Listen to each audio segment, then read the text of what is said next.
With the NHL draft within a few hours, I thought now would be the perfect time to give my thoughts on this class as a whole and to show off my 2020 NHL mock draft. To keep this video short and not too long, we'll only be going over the top 15 selections, giving my personal thoughts on each pick, and explaining why they may be the perfect fit for that franchise. So with that all out of the way, let's get started with the obvious.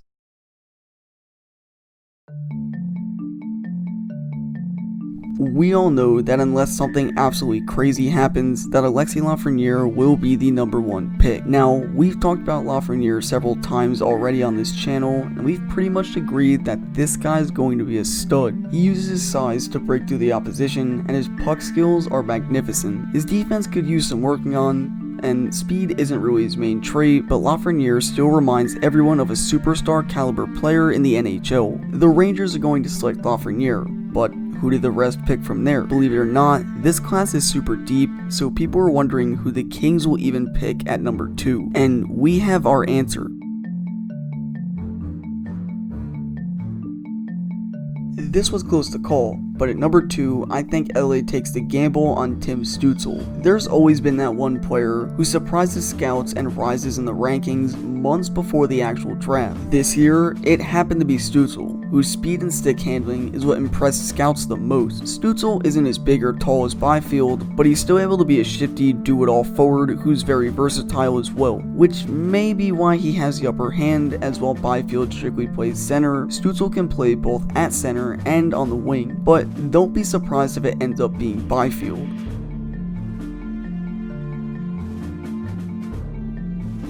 This pick was a no-brainer at this point, as if Byfield is still on the board at pick 3, the Senators have to jump on it. Byfield was always thought of as the safe pick, and Byfield in Ottawa would be a perfect fit. Ottawa lacks center depth, and Byfield's size and big frame is an attractive package for any team. Quinton's net presence up front is something to admire as well. He's a great face-off guy and can win almost every battle. It would be surprising to see him drop to 3, but the Stützle-Byfield debate will last a while, potentially even in the NHL.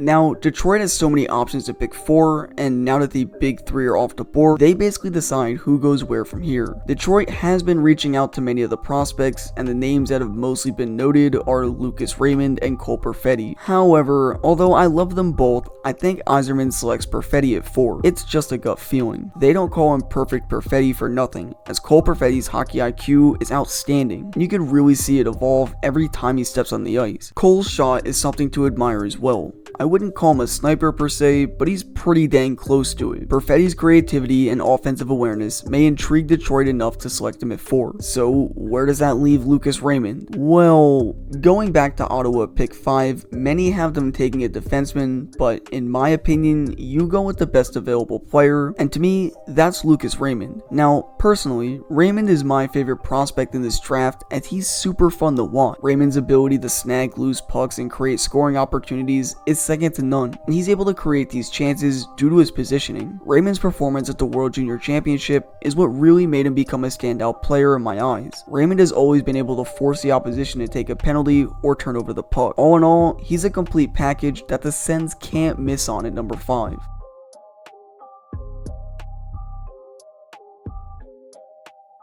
The first big-name defenseman in this year's draft is Jamie Drysdale, and Drysdale to Anaheim at pick 6 could be a match made in heaven. The Ducks could use a defenseman on the roster, and Drysdale could be just that guy they're looking for. Drysdale's vision is what separates him from others in his class, as his puck-moving skills are out of this world. Drysdale is quick and is a smooth skater who can strip the puck and create a chance before the opposition can even realize what just happened. He's the real deal, and he reminds me of Shea Theodore. Drysdale at 6 could easily make up for that foolish decision they made at the expansion draft.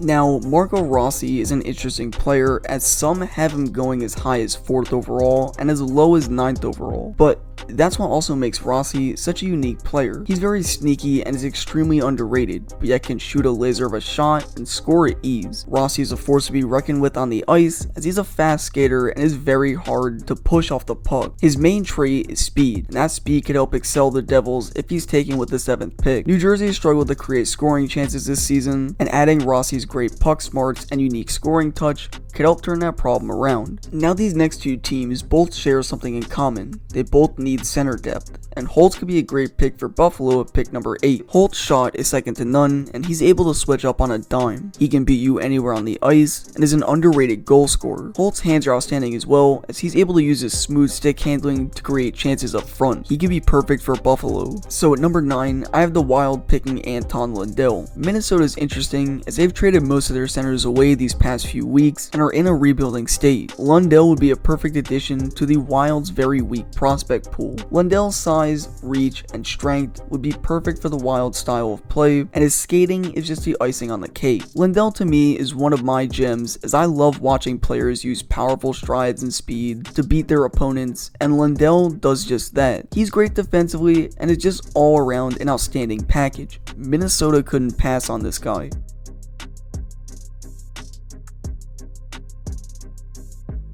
The Winnipeg Jets had a rough offseason a year ago, and defense has still been an issue for them, so who's the next best defensive option after Drysdale? Sanderson. Now, some even have Jake Sanderson being taken as high as 5th overall, as he really increased his draft stock during the All-American game in January, putting on a show. Sanderson sees the game at a different level, and his transitioning from the defensive zone to the offensive zone is marvelous. Sanderson is known as a more, quote, modern-age defenseman, but he can be more appreciated as a defender, so scoring may not be his first priority. He's a perfect fit for Winnipeg.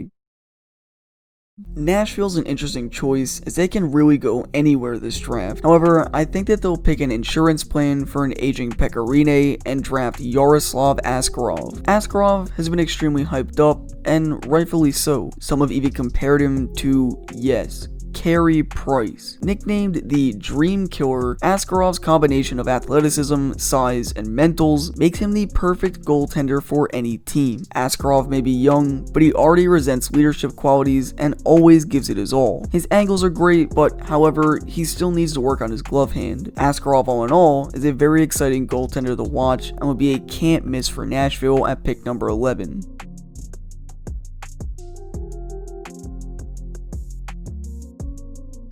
The Panthers could really be another wild card team that could pretty much draft any selection. However, both Mike Hoffman and Evgeny Dadonov are not guaranteed to make a return this offseason, so I think Florida takes Jack Quinn. Quinn is a pure goal scorer and has a wide variety of shots. His vision also helps Quinn see the game at a whole new level, and his hockey IQ is one of the best in this class. Quinn can do it all, including defensively, as he's a great shot blocker and uses his reach to break up pucks and create separation. His 200-foot game should be perfect for the Panthers, who are currently looking for a new identity.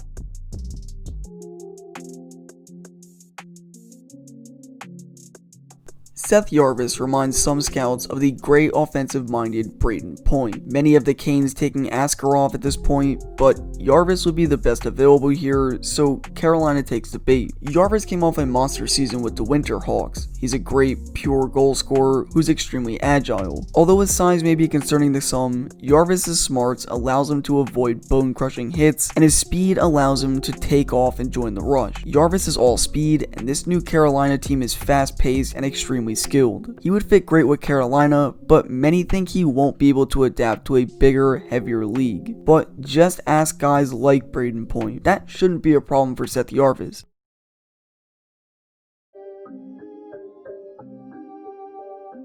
Strong skaters seem to be a trend in this draft, as we get another one with Dylan Holloway. I think Edmonton takes a gamble at pick 14 like years past, as Holloway is yet another excellent skater with strong acceleration. His edge work, however, is what separates him from others, and his abilities to change direction with his quick cuts are also very attractive assets. His stick handling has been mentioned as well, as it allows him to create plays even at his max speed. He's dangerous on the rush, and he could force defenders to back off, often leaving them in the dust. He could be a perfect fit for Edmonton and a threat for years to come.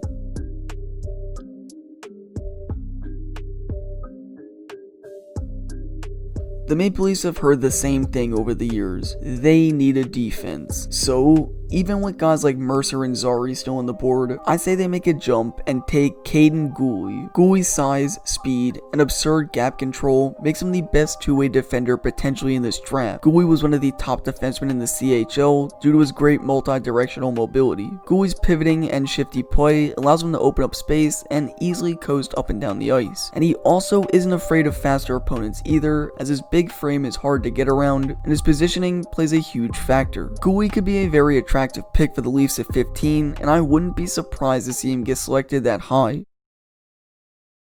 Well, those are my picks. Let me know how I did. I decided to be a bit bold and slightly more accurate, as last year I did awful, but it's so hard to predict who goes where, as there are always risers and sleepers. That's what, in the end, makes the draft so exciting to watch. Whatever happens tonight will be fun to watch unfold, as all it takes is one trade, pick, or gut feeling to change your entire franchise for the better or the worse.